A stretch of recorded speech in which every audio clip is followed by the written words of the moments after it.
deformidad, si es que hay una tumoración que corresponde a una tumoración de partes blandas o partes óseas, si es que hay una alteración en el alineamiento de estas extremidades, valga decir, si es que hay un mal alineamiento, puede ser una alteración en valgo, si hay presencia de recurvatum, si es que hay presencia de asimetría en lo que es el trofismo muscular, con lo cual nos da una idea del grado de hipotrofia muscular, que puede ser por desuso o secuelar alguna patología neurológica.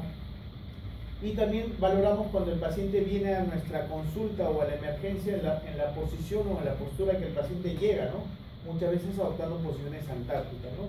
Entonces, con tan solamente evaluar esto, uno ya puede darse una idea de qué cosa es la patología que pueda traer el paciente. Si hablamos de lo que es palpación, tenemos que comparar los cambios de temperatura, y siempre tenemos a la otra extremidad, que normalmente es la extremidad contralateral, es la sana, con la cual podemos hacer comparar. Si es que hay un aumento de volumen, por ejemplo en la rodilla es muy característico el aumento de volumen en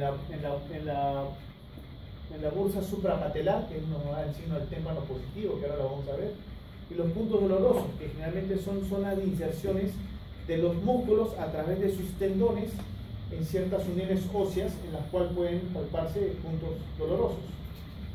Para saber traumatología tienen que saber anatomía o hacer un repaso de este capítulo de anatomía, porque si no, no van a poder entender.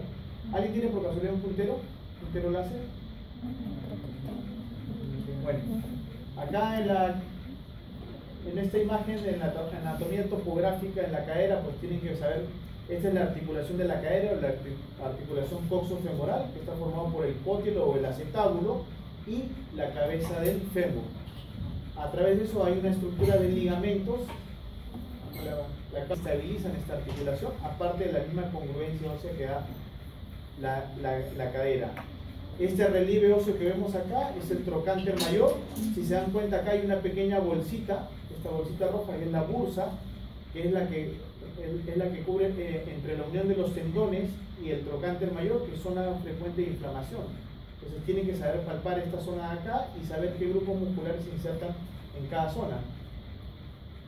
Así como tienen que hacer un repaso de la anatomía topográfica, también tienen que saber la anatomía radiológica, si no, no van a saber qué es lo fisiológico y qué es lo patológico. Esto es una cadera aparentemente de un adulto de mediana edad. Esta es la cabeza del fémur, este es el acetábulo, y acá tienen que saber reconocer esta prominencia ósea, que es el trocánter mayor. Esta otra de acá que se encuentra es el trocánter menor. Esta imagen de acá es todo lo que corresponde al cuello del fémur, y esta es la zona diaficial, ¿no? Si van a hablar cuando en sus prácticas hablen sobre fracturas de cadera, lo primero que los profesores seguro les van a explicar es la división de la fractura de cadera, cómo se clasifica. La clasificación más simple es la clasificación topográfica, lo cual quiere decir cuáles son las fracturas intracapsulares y cuáles son las fracturas extracapsulares. Las fracturas intracapsulares son las fracturas que están ubicadas en esta área, o sea, las fracturas que se encuentran a nivel de la cabeza y a nivel del cuello del fémur. Y las fracturas extracapsulares van a ser este grupo de fracturas, que son las fracturas del área pertrocantérica y las fracturas del área subtrocantérica, ¿no? Esta simple clasificación, si a un médico o le comunican que hay una fractura intracapsular o extracapsular, el médico ya se puede ir dando la idea de cuál es la expectativa en base al tratamiento o la expectativa que va a tener el paciente. El comportamiento de estas fracturas es diferente y el tratamiento también es diferente. Por ejemplo, esta es la imagen más típica que pueden encontrar en un paciente adulto mayor que sufrió una caída en su domicilio, probablemente una caída de un escalón, el último escalón de la escalera, lo cual es un trauma de baja energía, y va a producir esta fractura que ven acá, que es la fractura intertrocantérica, que es la fractura más frecuente en cadera. O sea, si le preguntan en su examen cuál es la fractura de cadera más frecuente, es la fractura intertrocantérica. Y generalmente se presenta en este tipo de pacientes adultos mayores con un trauma de baja energía, probablemente una caída en su domicilio y este patrón de fractura. ¿Y cómo llega el paciente a la emergencia? Probablemente va a llegar en una camilla adoptando esta posición. ¿Qué se dan cuenta en esta extremidad del lado derecho? Ven que la extremidad inferior está, número 1, acortada con respecto al lado contralateral. la pierna está rotada externamente y bueno, acá no se aprecia mucho, pero normalmente viene con la cadera, con la rodilla en ligera flexión. Y esto se le conoce como la posición impúdica. Entonces, si ven que un paciente se llega a la emergencia en una camilla, un paciente adulto mayor, antecedente de caída en su domicilio, baja demanda, y encuentran esta extremidad en esta posición con acortamiento, flexión de la rodilla, rotación externa, casi al 100%, hasta no mostrar lo contrario, es una fractura de cadera. ¿Y por qué se produce este tipo de acortamiento y rotación externa? ¿Alguien sabe por qué? ¿Alguna idea? ¿Nada? Entonces, ¿por qué se produce esta deformidad típica? Se produce por esto. ¿Qué dice acá en el título? Fuerza deformante. ¿Qué quiere decir? Como les había dicho, los músculos a través de sus tendones se insertan en diferentes áreas a nivel de la cadera, en prominencias óseas. Entonces, cuando se produce una fractura, cada grupo muscular pierde el balance y cada uno comienza a traccionar en su dirección, en su fuerza vectora. Por ejemplo, en el trocánter mayor se insertan principalmente los músculos rotadores externos y dentro de los músculos rotadores externos y los abductores. Dentro de ellos está el glúteo medio y el glúteo menor principalmente. En el trocánter menor se insertan estos dos músculos, el músculo psoas y el músculo ilíaco, en un solo tendón, que es el tendón del psoas ilíaco. Y estos músculos, que son los abductores, se insertan en la cara interna de la diáfisis del fémur. Entonces, todos estos, cuando se produce una fractura de cadera, cada uno por su lado ejerce una fuerza de tracción. Por eso, no sé si se habrán dado cuenta en sus prácticas, cuando tienen esos pacientes, esos adultos mayores en los hospitales, echados en la cama con fractura de cadera, ¿qué es lo que les colocan a los pacientes? ¿Cómo los colocan en la cama? Ya, eso se llama tracción de partes blandas, que es un sistema de bandas adhesivas con un vendaje que va en toda la extremidad inferior, con una polea con peso, ¿no? En algunos lugares lo van a encontrar con una polea más los discos, en otros lugares simplemente con bolsas y una botella de gaseosa o algo así, ¿no? Ya. Lo cual, ¿qué es lo que busca? Ejercer una fuerza de tracción mayor a la fuerza deformante que escoge cada uno de estos músculos para contrarrestar, número uno, el dolor que puede producir la fractura y dos, alinear la extremidad, ¿no? Sobre todo los que están en hospitales públicos, que deben ser la mayoría, se deben dar cuenta que a veces por tema de sala de operaciones, condición propia de los pacientes que son adultos mayores con muchas comorbilidades, pasa mucho el tiempo y el paciente pasa incluso semanas, 3, 4 semanas, y el paciente no logra programarse por una cirugía por diferentes motivos.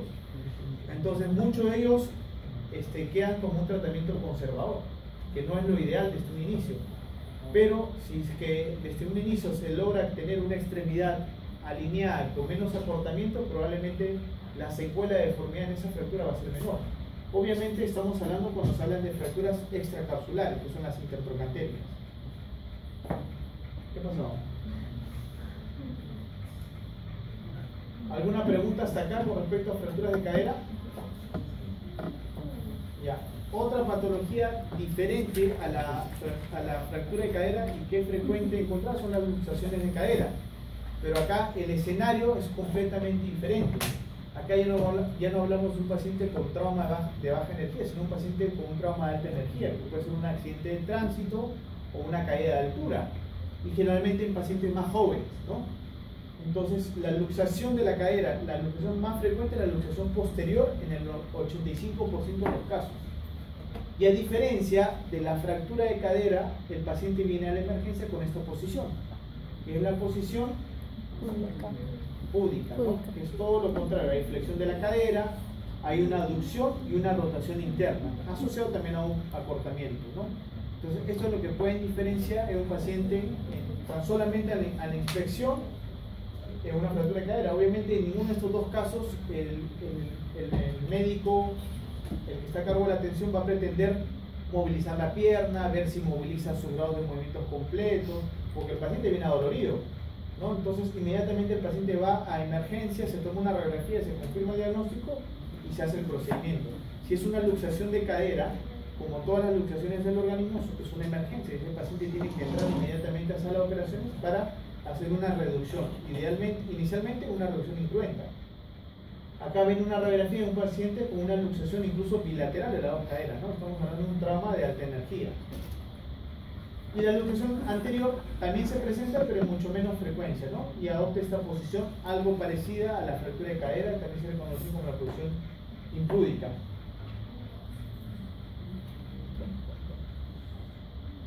Palpación, como les había dicho, hay que palpar los puntos dolorosos alrededor de la cadera, sobre todo en el trocánter mayor, donde son las zonas de unión de los grupos de tendones rotadores externos y abductores de la cadera, y donde pueden también producirse procesos inflamatorios como la bursitis.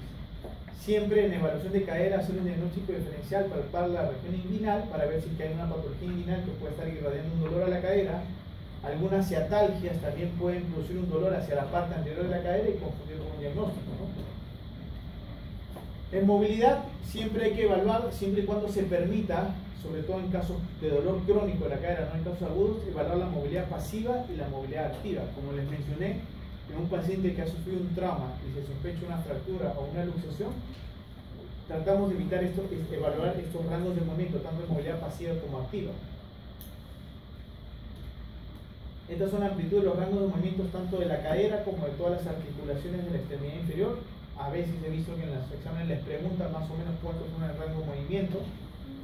Y si hablamos de cadera, esto es, si vemos en un plano sagital, cuánto es el grado de flexión que tiene el paciente tiene que estar recostado en la camilla, se toma esta línea horizontal paralela al paciente o paralela al piso, y con la flexión de la rodilla llevamos el muslo hacia la región torácica, y puede alcanzarse un grado de flexión máxima en promedio de 120 grados de flexión si hablamos de la cadera.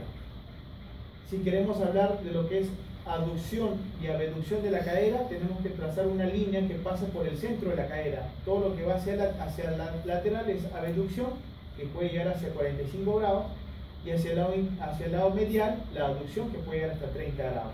Estos son los rangos de movimiento en promedio de un paciente sin patología en la cadera. Si queremos evaluar el grado de rotación interna y el grado de rotación externa, también lo evaluamos con el paciente del decúbito dorsal, con la rodilla flexionada, y podemos lograr una rotación interna hasta de 40 grados y una rotación externa adoptando una posición en 4 de la extremidad inferior hasta de 45 grados. Entonces, estos son los rangos de movimiento en promedio, y lo que un médico o el examinador tiene que tener en cuenta cuál es más o menos lo fisiológico y comparar con el lado contralateral, que es el lado patológico. Si evaluamos maniobras especiales en cadera, bueno, las dos maniobras más frecuentes es la maniobra del Trendelenburg y la maniobra del Barlow-Ortolani, que lo hacemos en pacientes pediátricos. La maniobra del Trendelenburg es la siguiente: el examinador se para en la parte posterior del paciente. Si queremos examinar, por ejemplo, el miembro inferior derecho, le decimos al paciente que apoye su pierna sobre el lado que queremos examinar, en el lado derecho. ¿Y qué podemos observar en este caso? Si el paciente tiene un glúteo medio o el glúteo menor competente, que es el principal músculo abductor de la cadera, el lado contralateral de la cadera va a mantenerse alineado o incluso va a ascender ligeramente. Pero en este gráfico acá, ven cómo la cadera está más inclinada hacia el lado contralateral, viene a ser este caso de acá. El mismo paciente parado sobre el otro paciente parado sobre el miembro inferior derecho, se dan cuenta cómo la pelvis cae hacia el lado contralateral. ¿Por qué? Miren este dibujo. Acá cómo se ven las fibras del músculo tensas y acá cómo se ven las fibras del músculo laxas. Quiere decir que en este paciente no hay una adecuada contractura muscular de los abductores, o sea, el glúteo medio y el glúteo menor, y por eso el lado contralateral de la cadera cae. Esto puede presentarse en pacientes generalmente con algún problema de discopatía, algún problema neurológico que afecta a los grupos musculares abductores de la cadera. Si vamos a evaluar un paciente menor, estas son las dos maniobras más frecuentes, la maniobra del Barlow y la maniobra de Ortolani. Miren cómo se encuentra. Vamos a empezar con la evaluación con la maniobra de Ortolani. El paciente con una enfermedad luxante de cadera, un paciente pediátrico, está acostado en la camilla. El examinador con su mano va a querer abrazar el muslo, porque es una extremidad pequeña, poniendo el dedo pulgar sobre la cara interna del muslo y el resto de dedos sobre la cara lateral de la rodilla. Vamos a partir de una posición en la cual el paciente está con las piernas juntas.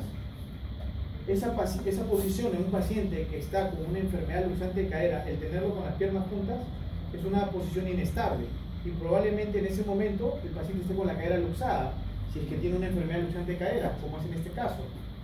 Y el examinador, al querer llevar las piernas en abducción, mejor dicho, en abrir las piernas, miren cómo la cabeza del húmero entra dentro del acetábulo, ¿no? Entonces la maniobra de Ortolani parte de la aducción a la abducción y lo que hace es una reducción de la cabeza que se encuentra luxada. La maniobra de Barlow es al revés, parte de la posición de abducción, que es la posición más estable de un paciente con enfermedad luxante de cadera, en la cual la cabeza se encuentra reducida encajada dentro del acetábulo, y al llevarlo hacia la abducción, al juntar las piernas, va a producir una luxación de la cadera.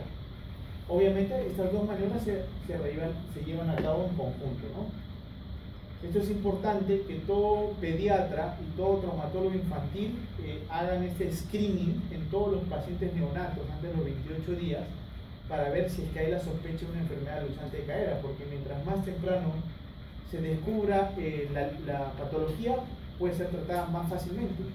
Por eso es que han visto que antiguamente se trataban a los pacientes con enfermedad luxante de cadera, les colocaban esos arnés o esa colocación de yesos pelvipedios con las piernas abiertas o usando doble pañal.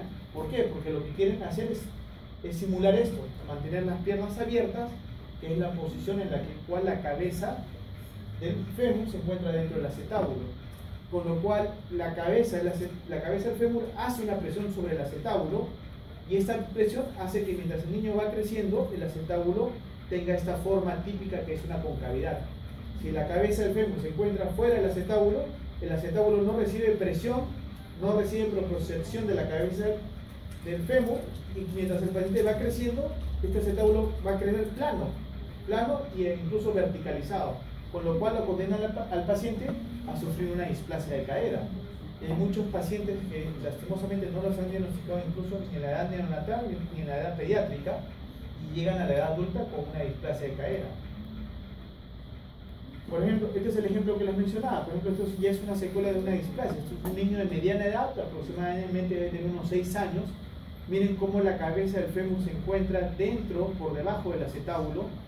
El acetábulo tiene esta horizontalización. Y miren, en el lado contralateral, la cabeza está completamente fuera del acetábulo. No hay contacto entre la cabeza ni el acetábulo. Es más, el acetábulo ni siquiera se define cuál es. Está aplanado y está verticalizado. O sea, no tiene un acetábulo adecuado. Entonces, esto ya es una secuela. A esto puede llegar un paciente si no se le llega a diagnosticar. O un paciente ya en una edad mediana. Miren en este caso, lo mismo. Fémur, cabeza del fémur y el acetábulo normal. No hay acetábulo, y miren cómo se encuentra la cabeza del fémur completamente fuera de su lugar. E incluso comienza a formarse un nuevo acetábulo. ¿Alguna pregunta con respecto a cadera? Ya hemos hablado algo de semiología, de fracturas, luxaciones y enfermedad luxante de cadera en pacientes pediátricos. ¿Alguna pregunta para pasar al segmento de rodilla? Ya. Igual, la misma mnemotecnia. Si vamos a examinar la rodilla, empezamos primero con la inspección. ¿Qué le llama la atención en esta rodilla, en el lado derecho?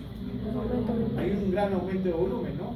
Probablemente este paciente ha recibido un traumatismo, una torsión o un aumento de volumen posterior a un esfuerzo importante en la rodilla. Eso es lo que les mencionaba. Este aumento de líquido se produce normalmente en esta área, por encima de la rótula. Eso es la bursa suprapatelar. Ahí es donde se acumula el líquido, que puede ser líquido o puede ser sangre. Y una maniobra sencilla, un signo que tienen que hacer y todos en sus prácticas, es este signo, que es el signo del témpano. Y si hay líquido dentro de la rodilla, el examinador, al abrazar con sus dos manos, ordeñando el líquido de arriba hacia abajo y de abajo hacia arriba, y con el pulgar sobre la rótula o el índice sobre la rótula, si es que hay líquido, el examinador va a hacer una presión y va a sentir cómo la rótula tranquilamente baja, choca con la trocla femoral, el examinador saca la presión y la rótula va a ascender, como un témpano. Eso es cuando hay líquido. Pero eso no me indica si el líquido es líquido sinovial, o si es hemartrosis, que es sangre, ¿no? Entonces, esta presencia de líquido aumenta la presión dentro de la rodilla y produce un intenso dolor. Incluso el paciente no puede ni siquiera, dependiendo del grado de severidad de este aumento del derrame articular, hay pacientes que llegan a la emergencia que no pueden ni doblar la rodilla. Entonces, la única forma o la mejor forma de calmarles el dolor es la artrocentesis, que viene a ser la evacuación de este líquido articular para quitar la presión y por ende calmar el dolor al paciente. Muchos van a escuchar en sus pacientes o en sus familiares que por qué te retiraron el líquido, ahora vamos a tener una rodilla seca, ahora vas a tener una rodilla enferma, que al vecino le pasó eso, le sacaron líquido y se enfermó de su rodilla. Eso no existe, la rodilla no va a dejar de producir líquido porque le hemos retirado el líquido. Más bien tenemos que hacer una evacuación, que viene a ser una artrocentesis, nos sirve para dos cosas. Número uno, para calmar el dolor en el paciente, y número dos, para esa muestra que hemos obtenido, si es que es líquido sinovial, poderla mandar a estudiar, para ver si es un líquido sinovial inflamatorio o en aquellos pacientes en los que sospechamos que tiene una artritis séptica, si es un líquido turbio, mandarlo a estudiar, hacerle un cultivo, un bioquímico, un citológico y ver si hay germen dentro de ese líquido sinovial. Entonces la artrocentesis es evacuatoria y también nos sirve como método de diagnóstico. Entonces siempre tienen que realizarse. En este caso, se dan cuenta, es un líquido sinovial claro, que es lo usual que uno puede encontrar, es un líquido sinovial normal, pero que probablemente está producido en este paciente por un esfuerzo o por una patología. Otra cosa que tenemos que ver en la inspección es, como le dije, la alteración del eje. ¿Qué pueden ver en esta paciente? Pues es evidente cómo la cara interna de sus rodillas apenas se toca y la distancia aumentada que hay entre los dos bordes internos de sus malleolos internos. Esto es un genu valgo, ¿no? Y no necesito mayor cosa que eso para diagnosticarlo. Ahora, si yo quiero valorar el grado de desviación de genu valgo que tiene, si quiero clasificarlo si es leve, moderado, severo, si quiero saber si esto corresponde a una deformidad ósea, si se encuentra en el fémur o en la tibia, tengo que hacer este examen, que se llama una teleradiografía o radiografía panorámica de miembros inferiores. Si se dan cuenta, es una radiografía que va desde la cadera hasta el tobillo, es una sola imagen, como una radiografía reducida, ampliada de toda la extremidad inferior, con lo cual yo puedo trazar mis diferentes ejes y puedo darme cuenta dónde se produce la deformidad ósea que me está llevando a este genu valgo. Y si son acuciosos, pueden darse cuenta que esta paciente no solamente tiene un genu valgo, sino tiene un pie plano severo, ¿no? Probablemente de cuarto grado, que están asociados a los pacientes que tienen genu valgo moderado o severo.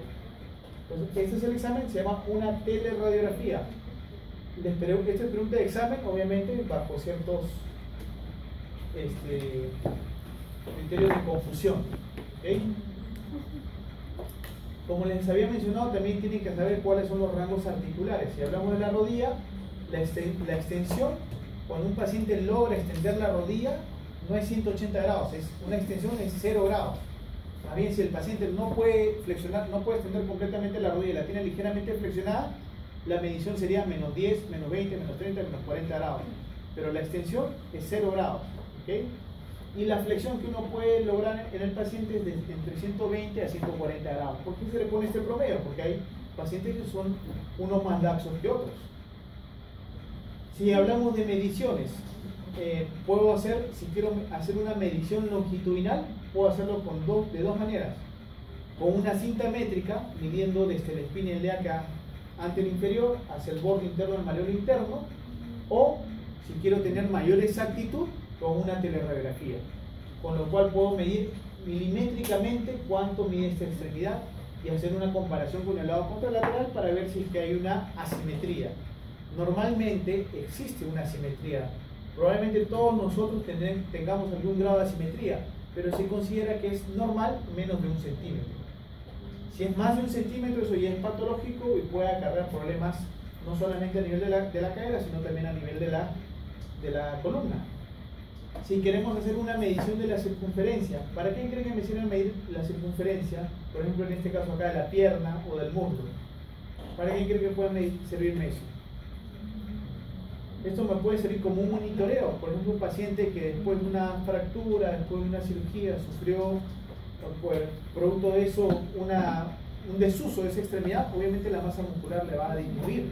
Entonces yo con una cinta métrica puedo medir la periferia, tanto de la pierna, tanto del muslo, para ir monitorizando cómo esta masa muscular se va recuperando. En algún momento, cuando ustedes tengan atención de pacientes, van a ver que hay muchos pacientes que pueden llegar a la emergencia, a la consulta, simulando que tienen un dolor, simulando que cojean, fingiendo dolor. Uno le palpa y, tengo dolor, sí, tengo dolor a varios días, no puedo ni caminar. Una forma de darse cuenta si el paciente les está mintiendo, basta que un paciente esté echado en la cama o que no apoye la extremidad completa sobre el lado afectado, inmediatamente vamos a encontrar una hipotrofia muscular. Pero si vemos que la circunferencia es simétrica en los lados, probablemente ese paciente nos está mintiendo.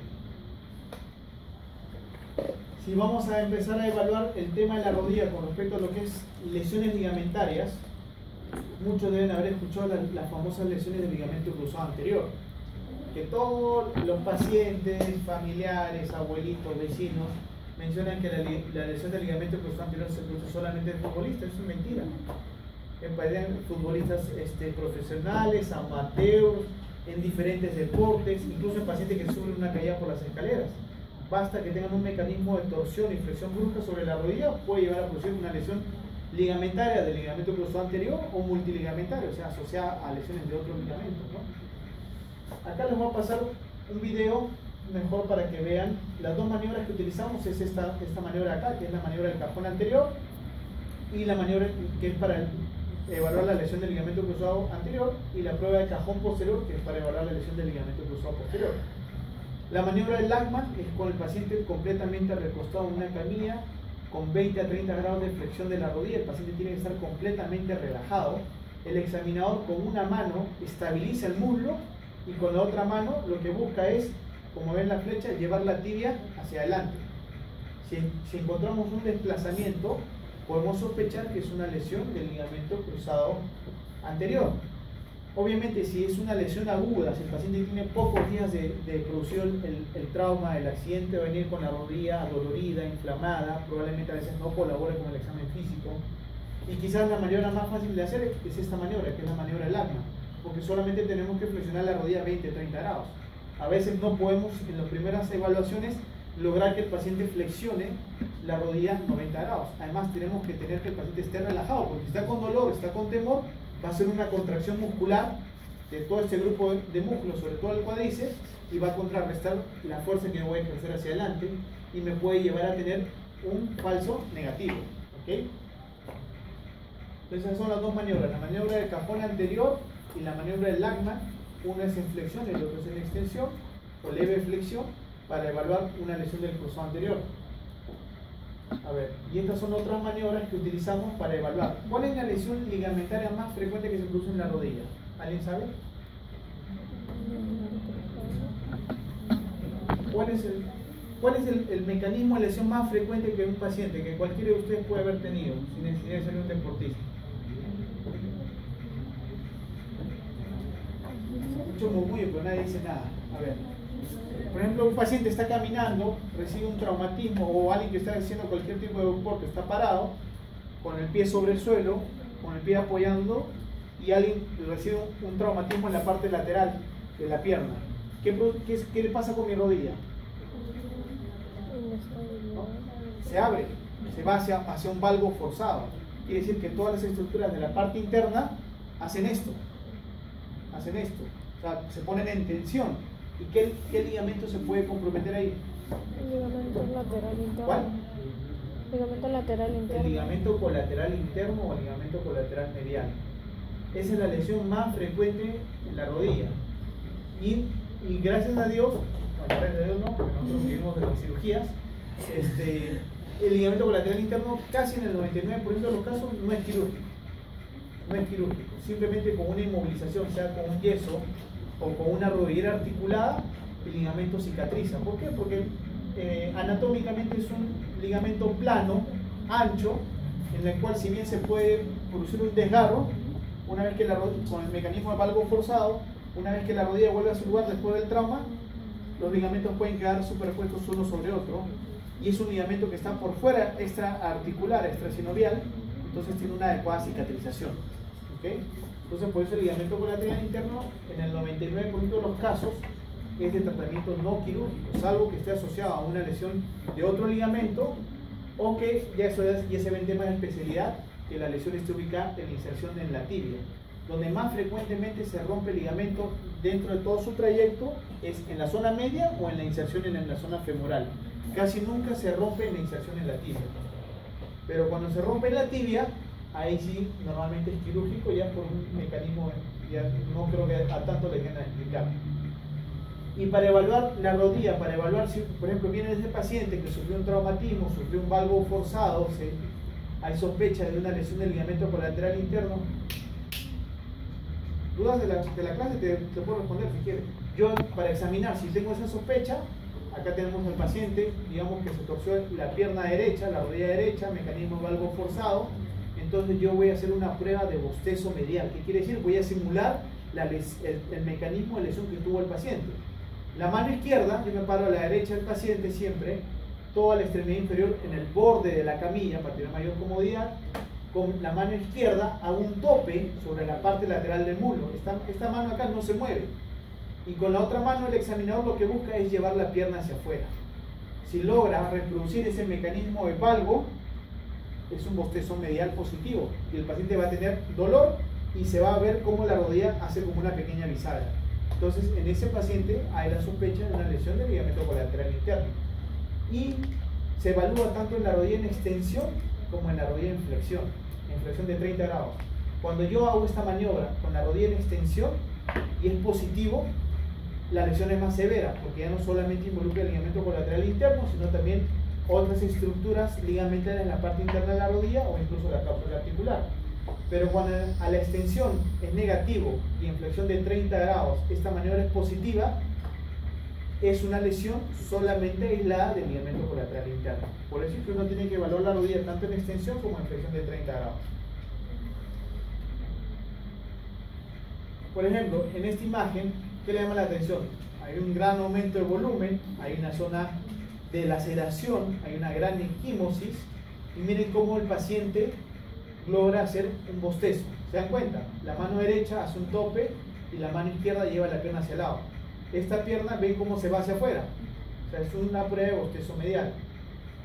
Pero definitivamente para el grado de edema, para el grado de contusión que se ve en esa rodilla y el grado de desplazamiento que tiene en valgo, porque la pierna debería estar acá, ese paciente no tiene una lesión ligamentaria solamente el colateral interno. Ese paciente debe tener lesión del ligamento cruzado anterior, lesión del ligamento cruzado posterior, más una lesión de todo el complejo ligamentario de la parte interna de la rodilla. ¿Entienden?